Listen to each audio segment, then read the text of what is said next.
저거 기억 진짜 2시간 걸려.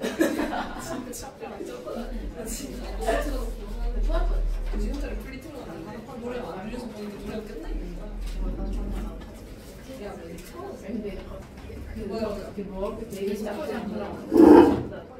토레이를 하고 맞아.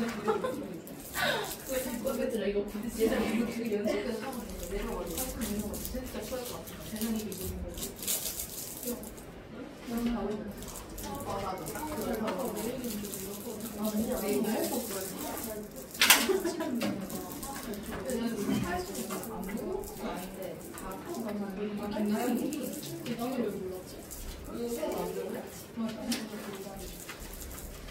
근데 누가 이거 화학이 발표를 해서 이렇게 내가 진짜 화학이 안 보여.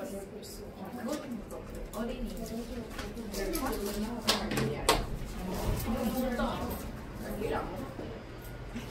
자, 앞에 봅시다.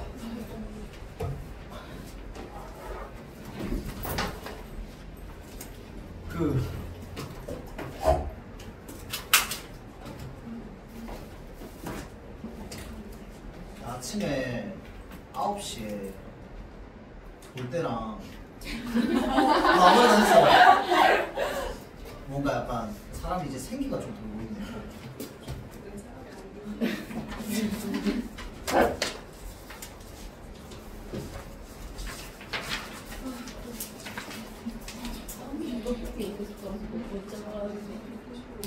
자, 일단은 우리 지난번에 안 했던 지문 중에 혈액 지문이 있어요. 이거 2023년 6월 건데요. 비타민 K 얘기 나오는 겁니다.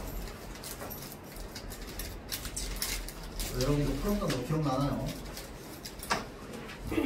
이거는요, 이게 사실은 내가 푸는 학생들을 봤는데, 그러니까 풀면, 그러니까 뭐 맞추긴 맞추더라고요. 근데 이게 왜 답이고 이게 왜 선지가 틀렸는지 물어보면 거의 설명을 잘 못하는 경우가 많았던 것 같아요. 그러니까 뭐 어찌저찌 있고 막 어떻게 비비고 하다 보면은 이제 해결은 되는데 이게 확실하게 이게 왜 이 선지가 맞고 이 선지가 왜 틀렸는지에 대한 어떤 그 좀 확신, 그러니까 확실한 근거를 좀 찾는 거를 여기서 좀 연습을 해야 될 겁니다. 그래서 여러분들이 이거는 내가 따로 나중에 한번 더 풀어보면서 이제 근거를 좀 찾기 어렵다면은 질문을 좀 하기를 바랄게요. 예, 글은 짧은데 그 글도 읽으면 읽히는데 문제를 풀면은 확실하게 이게 여기에서 말하고 있는 게 어디서 찾아야 될지를 모르는 학생들이 꽤 있었던 것 같아. 자, 그래서 사실 난이도가 쉽지 않은, 그러니까 이때 자체가 지문이 다 쉽지 않았어요. 그러니까 1회에 쳤던 모든 독서는 그냥 다 어려웠어. 수능도 어렵고 6월, 9월 다 어렵고 나참 이제 독서가 어렵던 시대였죠. 지금은 이제 이 정도로 독서가 어렵진 않습니다. 그렇죠? 자, 볼게요. 혈액은 세포에 필요한 물질을 공급하고 노폐물을 제거한답니다. 자, 만약 혈관벽이 손상되어서 출혈이 생기면 손상 부위에 혈액이 응고되어 혈액 손실을 막아야 한대요.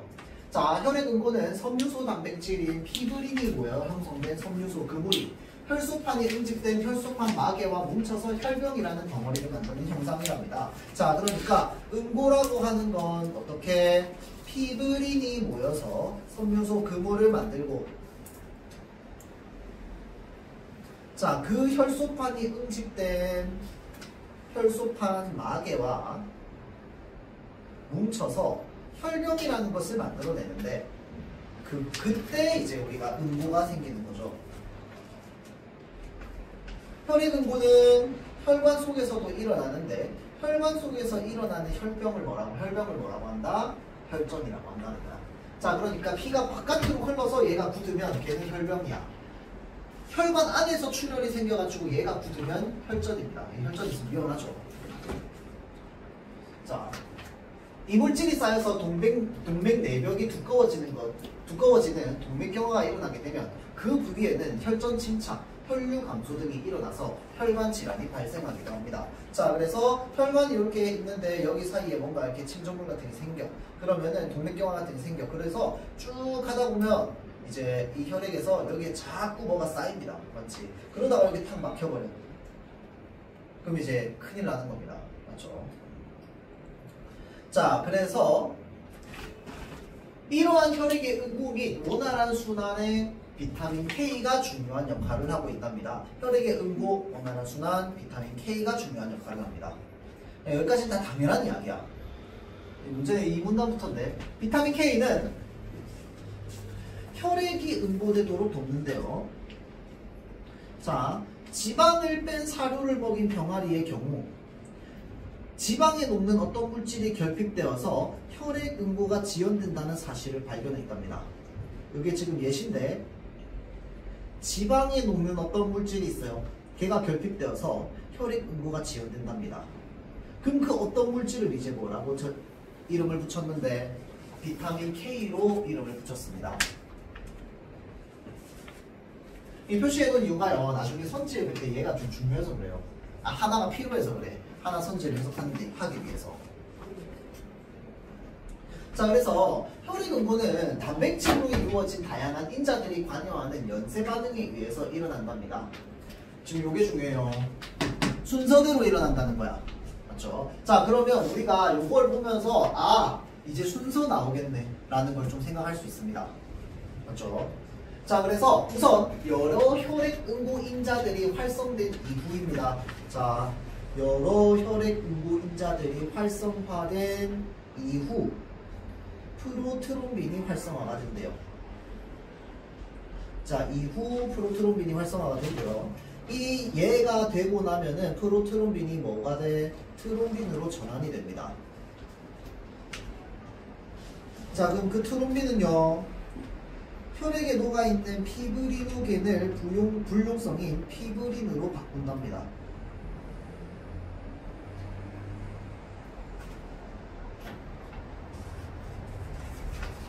자, 그래서 이 트롬빈은 얘를 작용시키는 거야. 그러니까 여기서 헷갈리지 말아야 되는 건 뭐냐면요. 자, 보세요. 지금 활성화된 이후에 프로트롬빈이라고 하는 것이 있는데 걔가 트롬빈으로 바뀌는 거야. 맞지? 얘는 얘로 바뀌는 거야. 그러면 트롬빈은 얘로 바뀌는 거야? 아닙니다. 맞죠? 그래서 우리가 순서를 생각한다고 했을 때 얘가 얘로 바뀌니까 그럼 얘도 얘로 바뀌나 보다.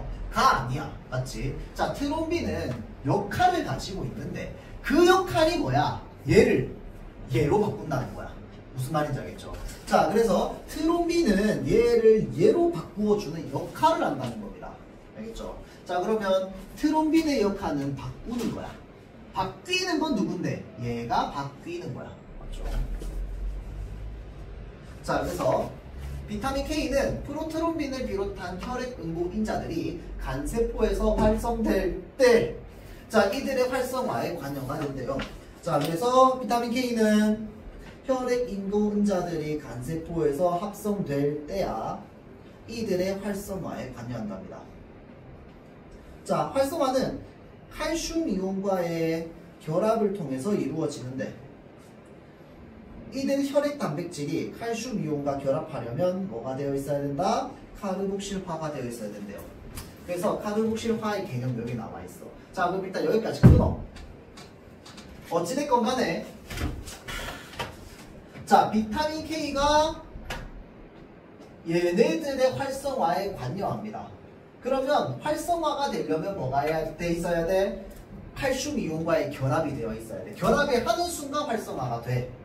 그런데 활성화를 하려면 또 전제가 뭐가 되어 있어야 되는 거야? 카르복실화가 되어 있어야 이제 칼슘 이온과 결합할 수 있게 된다는 겁니다. 무슨 말인지 알겠죠? 자, 그래서 얘가 지금 글이요, 실제 우리 몸이 움직이는 순서대로 안 적혀 있어요. 무슨 말인지 알겠죠? 그래서 머릿속에서 우리가 재구성을 해야 돼. 알겠지? 자, 그래서 카르복실화는 단백질을 구성하는 아미노산 중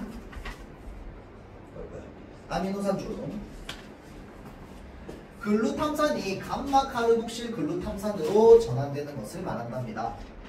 자, 그러니까 뭔지 몰라도 어찌됐건 간에 얘가 이 이름 긴 애로 전환된다는 거야. 얘가 얘로 전환된다는 거야. 글루탐산이 얘로 전환된다는 거야.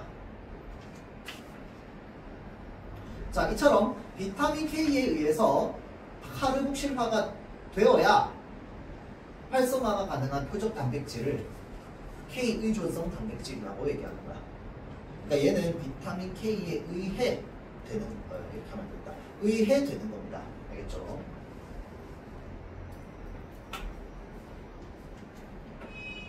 자, 끊으면 간단하게 보자면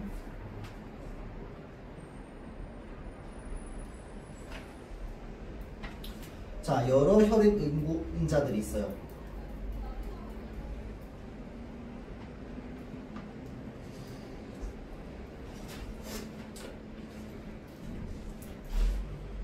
자, 그 다음에 얘가 활성화가 되면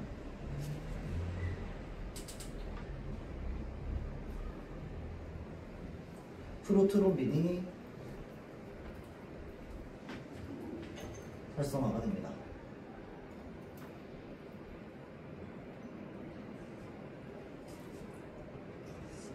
그러면 얘가 얘로 전환돼요. 트롬빈으로.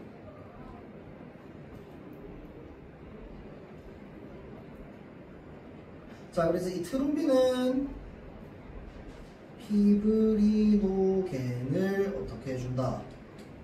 피브린으로 전환시켜줍니다. 자, 보세요. 비타민 K 얘기하고 싶은 거야, 이 문단은.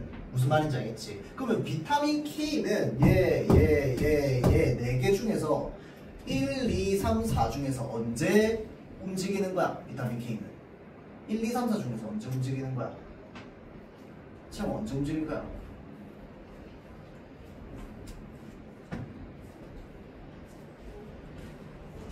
그냥 언제 움직일까? 1, 2, 3, 4 중에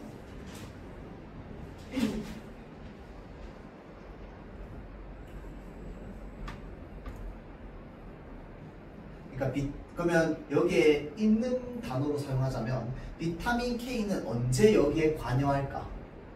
1, 2, 3, 4 중에 1, 2, 3, 4 중에 언제 관여할까요? 비타민 K는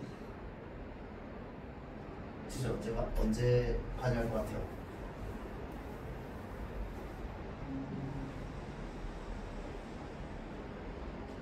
자, 비타민 K는 프로트롬빈을 비롯한 혈액 응고인자들이 간세포에서 합성될 때 이들의 활성화에 관여한대. 그 말은 무슨 말일까요? 비타민 K는 언제 한다? 1번에 합니다.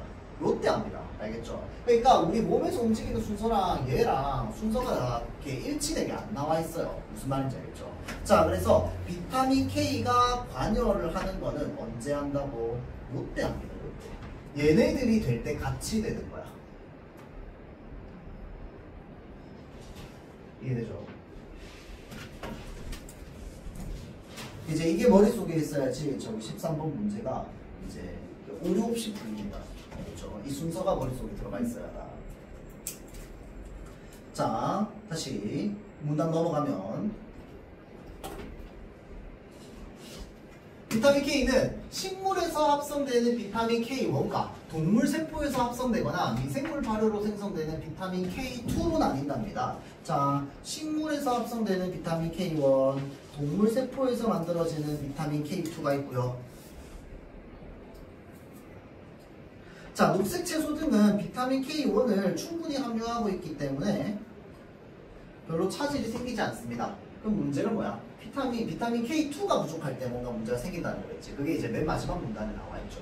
자, 그래서 일단은 여기 보자면 그런데 혈관 건강과 관련되어 있는 비타민 K의 또 다른 중요한 기능이 발견되었습니다. 그게 바로 뭐였냐면 칼슘의 역설이었대요.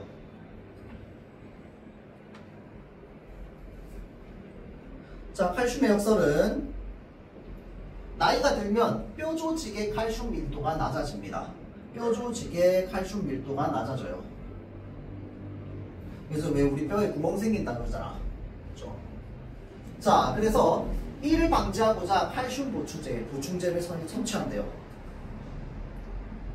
하지만 칼슘 보충제를 섭취하면 혈액 내 칼슘 농도는 높아집니다. 돌밀도는 높아지지 않는데요. 칼슘 농도는 높아져. 어디에? 혈액 내에서 높아지는데 골밀도는 높아지지 않습니다.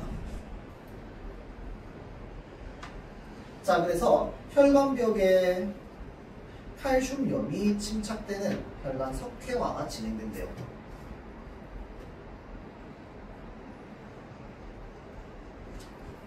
자, 그렇게 되어서 동맥경화 및 혈관 질환이 발생하는 경우가 생깁니다.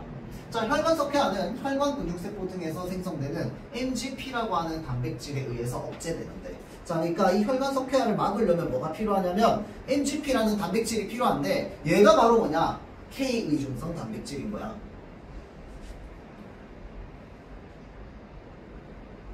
그러니까 결국은 혈관에 막 석회 같은 게 쌓이지 않으려면 뭐가 필요한 거야? 비타민 K를 먹어줘야 된다는 거야. 그렇죠?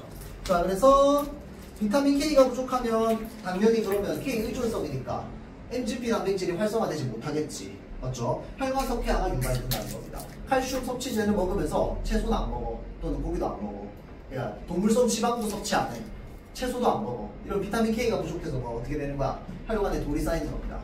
알겠죠? 자, 그래서 비타민 K1과 K2는 모두 비타민 K 의존성 단백질의 활성화를 유도하지만 K1은 간세포에서, K2는 그 외 세포에서 활성이 된대요. 그 말은 이제 동물성 어떤 지방이나 이런 것들을 먹어줘야 된다는 겁니다. 맞죠? 그래야지 K2, 그러니까 간세포 이외의 세포에서 활성화가 된다는 거겠지. 그렇죠? 자, 그러므로 혈액응고 인자의 활성화는 주로 K1이, 혈액응고 인자의 활성화는 K1이. 자, 그 이외의 세포에서 합성되는 단백질의 활성화는 K2. 자, 그 이외 세포에서 합성되는 단백질의 활성화는 대체로 이런 거 말하겠지. 그렇죠? 자, 그래서 K2가 담당하게 된대요. 자, 이에 따라 일부 연구자들은 비타민 K의 권장량을 K1과 K2를 구분하여서 설정해야 되며 K2가 함유된 치즈, 버터 등의 동물성 식품과 발효식품들의 섭취를 늘려야 한다고 공부하고 있다라고 되어 있다죠. 자, 10번 문제부터 볼게요. 윗글에서 알 수 있는 내용은 적절하지 않은 것은이라고 되어 있습니다. 자, 혈전이 형성되면 섬유소 그물이 뭉쳐서 혈액의 손실을 막는다. 맞나요? 자, 일단은 이걸 하기 위해서는 우리가 뭘 떠올려야 되느냐? 응고가 되었을 때 얘를 두 가지 이름으로 부른다고 했어. 맞죠? 하나는 뭐였습니까? 혈병이었어요. 그 다음에 하나는 혈전이었어요. 혈전은 어디에서 생긴 거? 혈관, 그렇지. 혈관 속에서 생긴 거. 혈병은 그러면 바깥으로 나오는 거겠지, 피가.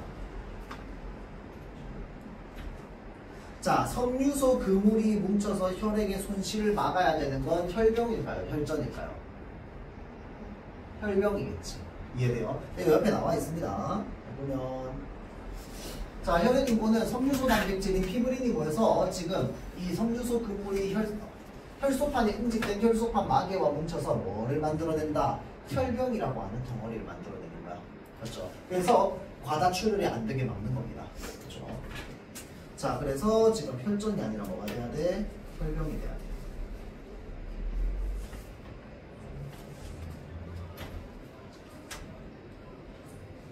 자, 나머지 혈액의 응고가 이루어지려면 혈소판 마개가 형성되어야 된다. 맞죠? 아까 혈소판 마개 있어야 된다고 했어요. 맞죠? 자, 다음 혈관 손상 후에 혈병이 생기려면 혈소판이 응집되어야 된다. 그치? 혈소판 응집되고 마개 형성되고 혈병이 만들어진다고. 순서. 자, 다음 4번 혈관 경화를 방지하려면 이물질이 침착되지 않게 해줘야 된다. 혈관 경화 다른 말로 하면 뭔데? 동맥 경화. 그 동맥에 쌓이면 동맥 경화지. 맞죠? 그거 안 하게 하려면 어떻게 해야 돼? 혈관 속에 이물질, 그러니까 이 혈전이 쌓여가지고 이 덩어리가 지는 게 없어야 됩니다. 맞죠? 자, 다음 혈관 석회화가 계속되면 동맥 내벽과 혈류에 변화가 생긴다. 맞죠? 자, 그래서 정답은 1번. 자, 다음 11번 칼슘의 역설입니다. 문제 좀 치사하거든요, 여러분들. 잘 보세요. 언뜻 보면 다 맞는 말 같아. 칼슘 보충제를 섭취하면 다 맞는 말, 다 틀린 말 같아요. 자, 볼게요. 자, 칼슘 보충제를 섭취하면 오히려 비타민 K1의 효용성이 감소된다는 것이겠군이라고 되어 있습니다. 자, 아니 보충제를 섭취하는데 K1의 효용성이 감소된다고요? 그거는 안 된다, 그렇죠? 그러니까 K1의 효용성이 뭐 감소된다, 어찌된다, 그러니까 효용성이 높아진다, 낮아진다라고 하는 내용 자체가 지문에 없었어요. 알겠지? 자, 그래서 이 칼슘의 역설이라고 하는 게 뭐였습니까? 칼슘 보충제를 먹었는데 이 칼슘 보충제가 혈액 속에 이 석회로 쌓이는 거야. 맞지? 그거 얘기하는 겁니다. 맞죠? 그래서 이 칼슘 보충제가 어디로 못 가? 뼈로 못 간다고 얘기하는 거죠. 자, 볼게요. 2번 선지. 칼슘 보충제를 섭취해도 뼈 조직에서는 칼슘이 여전히 필요하다는 것이겠군. 맞나요? 맞지? 칼슘 보충제를 섭취해도 뼈 조직에서 칼슘이 여전히 필요해. 얘 어디로 달았는데? 혈관으로 달았잖아. 이해되죠? 여기 맞는 거죠. 자, 3번 선지 볼게요. 칼슘 보충제를 섭취해도 골다공증은 막지 못하나 혈관 건강은 개선되는 경우가 있다고요. 혈관 막힌다 그랬는데 맞죠? 아니죠.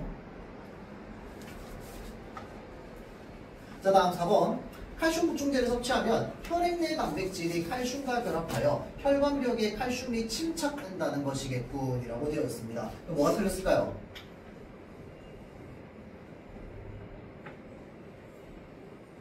뭐가 틀렸을까?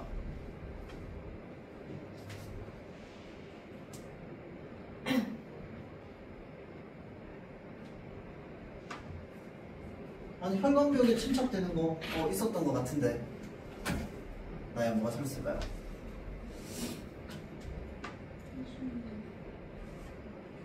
오, 맞습니다. 자, 얘는 칼슘이 침착되는 게 아니라 칼슘염이 침착되는 겁니다. 나머지 다 맞는 말이에요.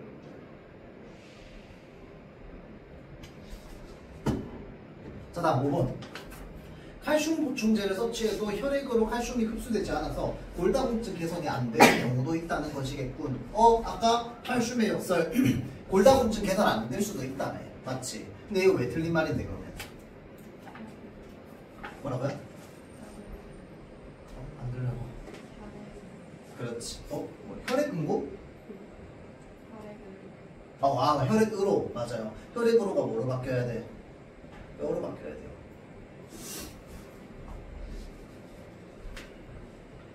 자, 칼슘 보충제를 섭취해도 뼈로 칼슘이 흡수되지 않아서가 돼야 됩니다. 맞죠? 자, 그래서 틀린 겁니다. 정답은 2번이죠. 자, 다음 2번, 12번요. 12번. 얘는 K1이네요. 니은은 K2. 자, K1은 식물, 그 다음에 K2는 동물이었다. 그쵸? 자, 1번 봅시다. K1은 K2와 달리 우리 몸의 간세포에서 합성된다. 맞나요? 틀렸어?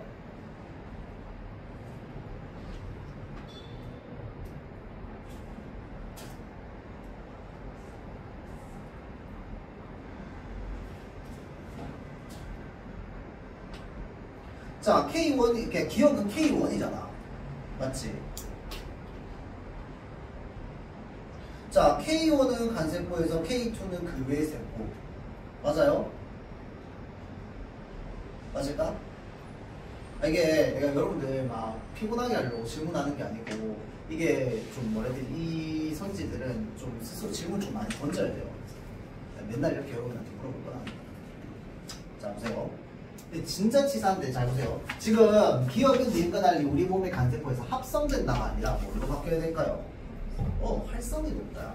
야, 여기에서 합성과 활성을 다른 말로 봐야 돼요, 여러분들. 원래 다른 말이야. 원래 다른 말인데 생긴 게 비슷하다 보니까 우리가 생각을 안 하는 경우가 있단 말이야. 맞죠? 얘는요, 합성된다를 말하는 게 아니고요. 이 지문에서는 이 K1은 간세포에서 활성이 높다는 걸 얘기하는 겁니다. 알겠죠? 그러니까 간세포에서 더 잘 흡수돼.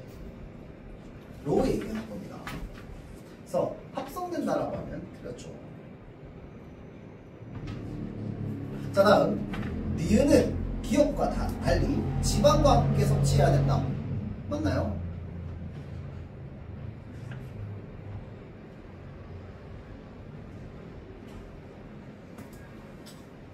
채영아 맞을까? 틀린 것 같아?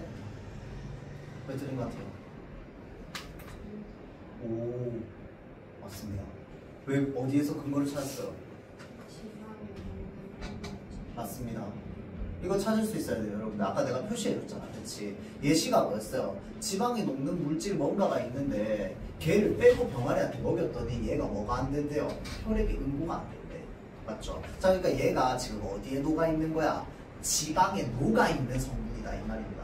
알겠죠? 자, 그래서 니은은 기억과 달리가 아니라 얘네 둘 다 모두 지방과 함께 섭취해야 된다는 걸 우리는 추론할 수 있어요.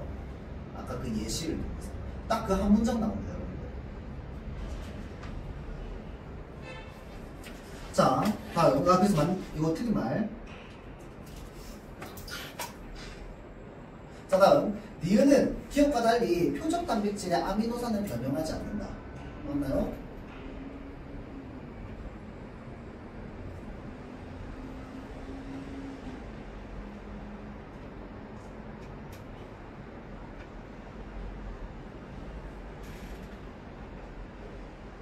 자, 일단 기억 플러스 니은 하면 얘를 뭐라고 불러 우리는? 비타민 K라고 부르는 거야. 알겠죠? 자, 그러면 이 글에서 비타민 K에 대한 설명으로 문장에 나와 있어. 그럼 걔는 뭐야? 니은과 기억 모두가 돼야 돼. 이해되죠? 그래서 자 보세요. 얘도 니은과 기억 모두가 돼야 됩니다. 얘 어디 있어? 아까 저기 글루탐산 뭐시기? 바꿔야 된다며, 아미노산을. 맞죠? 얘를 얘로 바꾸면은 지금 이제 카르복실화가 된다는 건데, 카르복실화가 되면 그때 활성화가 가능한 단백질이 바로 뭐다? K 의존성 단백질이라는 거야. 그러니까 K1, K2 나눌 필요 없이 둘 다 모두 변형이 되어야 합니다.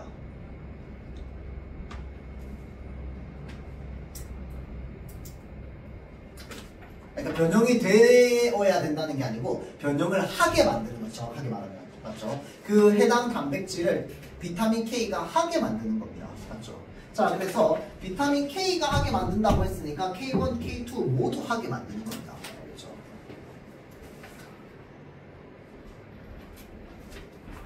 자, 다음 4번 선지 봅시다. 기억과 니은은 모두 표적 단백질의 활성화 이전 단계에서 작용한다. 맞나요? 맞을까요? 뭘 보고 할 수 있는데요? 근거가?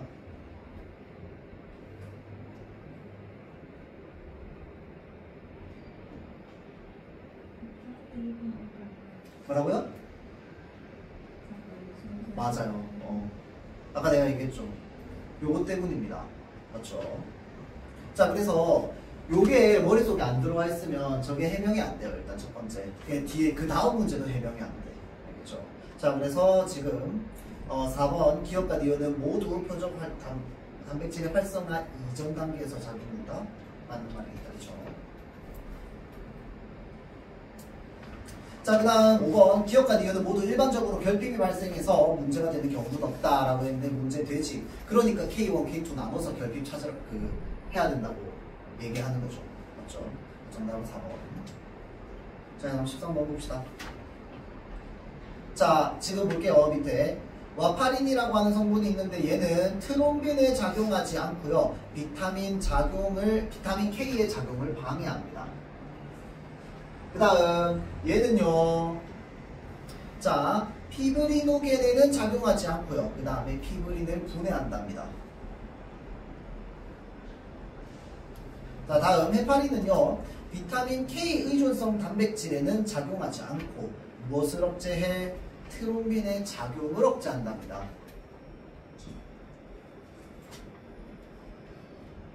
자, 1번 봅시다.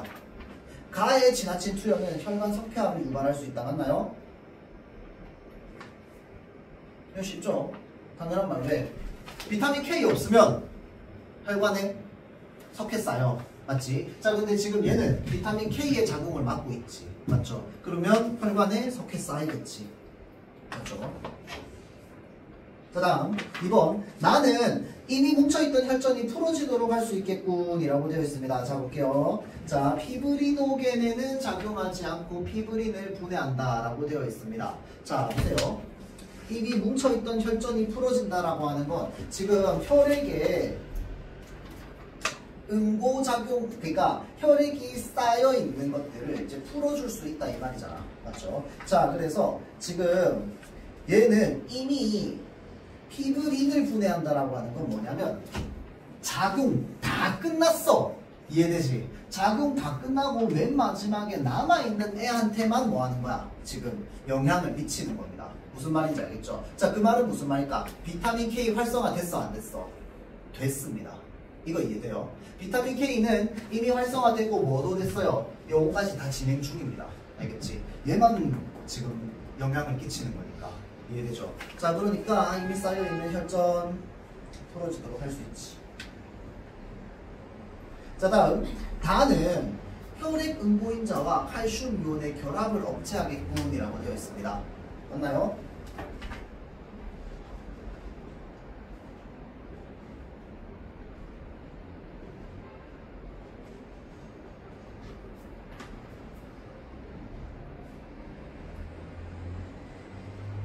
맞아요?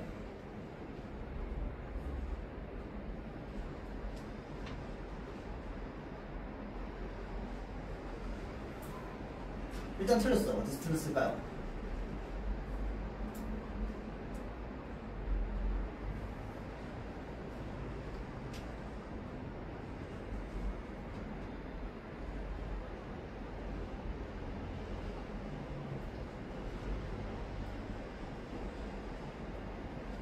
마찬가지로 순서 생각하면 됩니다.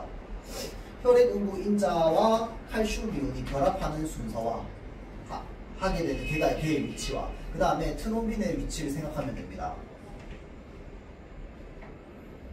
자, 혈액 응고인자들이 지금 칼슘 이온과의 결합을 통해서 뭐가 활성화가 이루어져요. 활성화는 언제? 혈액 응고인자들이 간세포에서 요때네. 이거 이해돼요? 근데 트롬빈은 언제 돼? 요때 돼. 트롬빈 막는다고 해서 이거 안 돼? 되지. 이해되죠? 억제하지 못합니다. 이해돼요? 자, 그래서 정답은 3번이고요. 자, 다음 4번 봅시다. 4번까지가 좀 어렵고요. 5번은 뭐 당연한 이야기고. 자, 가와 다는 모두 피브리노겐이 전환되는 것을 억제하겠군이라고 되어 있습니다. 자, 가는 어디에서? 비타민 K의 작용 자체를 방해한다. 맞지? 그러면 밑에 아까 1번 이후에 그 순서 밑에 다 안 되는 겁니다. 맞죠? 자, 그 다음 다 봅시다. 뭐라고 되어 있어? 트롬빈의 작용. 얘를 전환시키는 역할을 얘가 하잖아. 맞지? 그러니까 전환되는 거 얘 억제하지. 맞죠? 얘가 억제되면 얘도 억제됩니다. 비타민 K가 작용 안 하면 얘도 작용 못해. 그러니까 얘 안 되는 거야. 이해되죠? 그래서 4번 맞는 말이 됩니다. 그렇죠?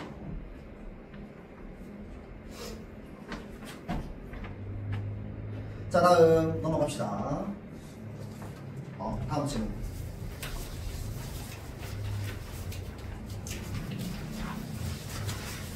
요거 다음 질문 말고 요거 6월에 독서본 있죠? 일본에서 한번 요거 좀 합시다. 하고 다음 시간에 해결은 좀 하면 됩니다. 오늘 빠르게 볼게요. 자, 글을 읽으려면 결국 뭐 해야 된다? 얘네들이 필요하대요. 그래서 글자 읽기, 요약, 추론 읽기, 읽기 기능, 어휘력, 읽기 흥미나 동기 이런 게 필요한데, 자, 얘네들을 글 읽는 능력이 발달하려면 읽기에 필요한 요소들을 갖춰야 되고, 그래서 얘네들을 뭐라고 부르냐면 읽기 요소라고 부를 거야. 알겠죠? 자, 읽기 요소라고 부를 건데, 얘네는 어휘력 발달에 관한 연구들에서는 학년이 올라감에 따라서 어휘력이 높은 학생들과 어휘력이 낮은 학생들 간에 어휘력 격차가 여기서 뭐라고 돼 있냐면 점점 더 커짐이라고 돼 있어요. 그 말은 무슨 말이냐면 나이를 먹어가면 먹어갈수록 격차가 더 커진다는 거야. 무엇의 차이로 인해서 어휘력이 높냐 낮냐의 차이에서. 그러니까 여기 지금 그래프 나와 있지만 시작점의 차이에 따라서 점점점 그래프의 기울기가 달라진다. 그러니까 점점점은 아니지. 두 사람의 그래프 기울기가 다르다는 겁니다. 맞죠? 자, 그래서 여기서 어휘력 격차는 읽기의 양과 관련된대요. 자, 그러면 여기서 말하는 읽기 양은요, 언제를 말하는 거야? 요 나이대 이전의 읽기의 양을 말하는 거야. 이해되죠? 그러면 이 나이대 이전의 읽기 양과 관련돼서 어휘력이 만들어져서, 자, 이 어휘력을 바탕으로 어휘력이 높은 학생들은 학업, 어휘력이 낮은 학생들이 학업 이렇게 되는 거야. 그렇죠? 자, 즉 어휘력이 높으면 1을 바탕으로 더 뭐하게 된다는 거야? 많이 읽게 된다는 거지. 높으면. 자, 그리고 많이 읽을수록 글 속의 어휘를 습득할 기회가 많아져. 그러면 그 많은 어휘를 가지고 또 뭐해? 다시 어휘력을 높게 되는 거죠. 그러니까 겹겹이 되기 때문에 지금 저렇게 그래프 기울기의 차이가 있는 겁니다. 똑같은 양의 책을 읽는다 하더라도, 똑같은 시간을 보낸다 하더라도. 반대로 어휘력이 부족하면 읽는 양도 적어지고 어휘 습득의 기회도 줄어들어. 양이 부족해지니까 기회도 줄어들어.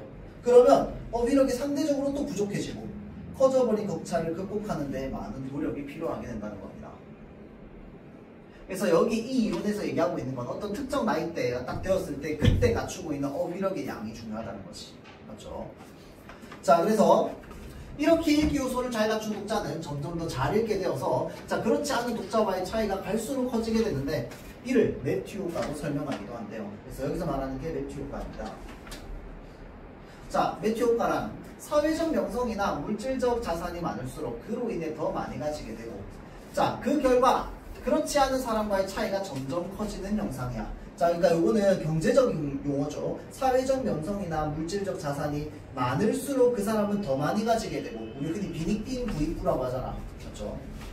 자, 그 결과 그렇지 않은 사람과의 차이가 더 커지게 되지. 자, 그래서 이는 주로 사회학에서 사용되었으나 읽기에도 적용된다는 거죠. 어휘력을 기준으로 보자면. 그러나 여기서 위에 있는 내용에 대한 반전이 나옵니다. 조금. 자, 글 읽는 능력을 매튜 효과로만 설명하는 데에는 문제가 있습니다. 매튜 효과로만 설명하는 데에는 문제가 있어.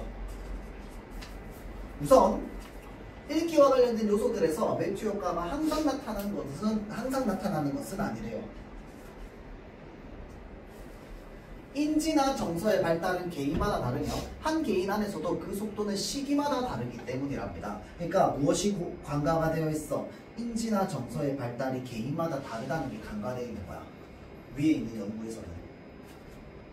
자, 그래서 한 개인 안에서도 그 속도는 시기마다 다르기 때문인데, 예컨대 읽기 흥미나 동기의 경우는 어릴 때는 상승 곡선을 그려.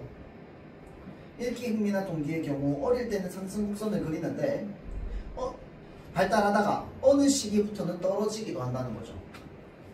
또한 읽기 요소들은 상호 간의 영향을 미쳐서 매튜 효과와 다른 결과를 낳기도 한답니다. 그 말은 무슨 말이냐면 아까 여러 개의 읽기 요소들이 있었죠. 얘네들은 서로 독립된 게 아니라 서로 상호 간에 영향을 준다는 거야. 맞죠? 자, 그러다 보니까 매튜 효과로만은 보기 어렵다는 게 이 글의 이 문단의 이야기입니다. 그래서 가령 읽기 기능이 부족한 독자를 하더라도 읽기 흥미나 동기가 높은 경우 이제 그것이 읽기 기능의 발달을 견인할 수 있다는 거죠. 자, 그러니까 흥미나 동기가 높은 경우에는 읽기 기능의 발달도 견인할 수 있습니다. 기능이 부족한 독자라 할지라도. 자, 그럼에도 불구하고 읽기를 매튜 효과로 설명하는 연구는 단순히 지능의 차이에 따라 글 읽는 능력이 달라진다고 보던 관점에서 벗어나, 그러니까 이 매튜 효과로 설명했던 것에 효과가 있습니다. 효과가 바로 뭔데? 요거죠. 지능 때문에 읽는 능력이 달라진다라고 보는 관점을 벗어날 수 있게 해줬다는 거. 자, 그래서 읽기 요소들이 글을 잘 읽도록 하는 중요한 동력임을 인식하는 계기가 되었다라고 되어 있다고 죠. 자, 그래서 1번 문제부터 보면요. 윗글의 내용을 일치하지 않는 것을 뭐라고 되어 있습니다. 자, 읽기 기능에는 어휘력, 읽기 흥미나 그 다음에 동기 등이 이제 포함된다라고 되어 있는데 맞나요?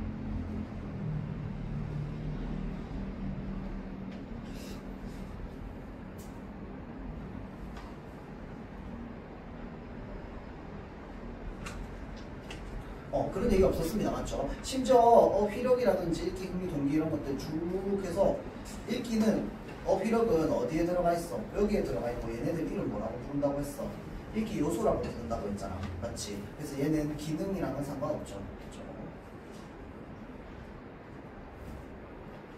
자, 그래서 이번 보면 매튜 효과에 따르면 읽기 요소를 잘 갖출수록 더 잘 읽게 된다라고 얘기했는데 이 읽기 요소 중에서 뭐에 대해서